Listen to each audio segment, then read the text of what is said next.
நான் கூட யோசிப்பேன், எம்ஜிஆர் அவர்களும் மேடம் ஜெயலலிதா மேடம் அவங்களும் ஒரே வார்த்தையில சொல்லி இந்த திமுகவை காலி பண்ணாங்கல்ல. நான் கூட யோசிப்பேன், ஏன் இவ்வளவு ஹார்ஷா பேசுறாங்க, ஏன் இவ்வளவு ஹார்ஷா அவங்கள திட்டுறாங்கன்னு யோசிச்சது உண்டு. இப்பதானே புரியுது.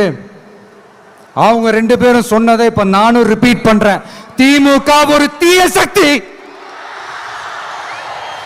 திமுக ஒரு தீய சக்தி, திமுக ஒரு தீய சக்தி, திமுக ஒரு தீய சக்தி, தீய சக்தி, தீய சக்தி, தீய சக்தி.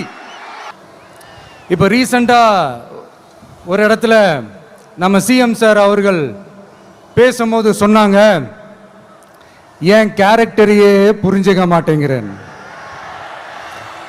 இது சினிமா டயலாக் இல்லையா? நான் ஏதாவது பேசினா சினிமா டயலாகா?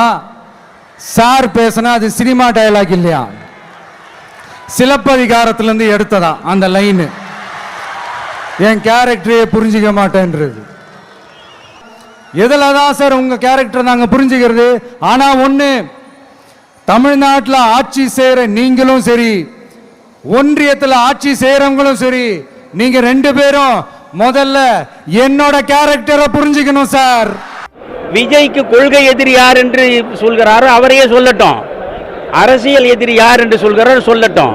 நான் என்ன சொல்றேன், இன்றைக்கு வர இருக்கக்கூடிய சட்டமன்ற தேர்தல் தானே தவிர நாடாளுமன்ற தேர்தல் இல்லை.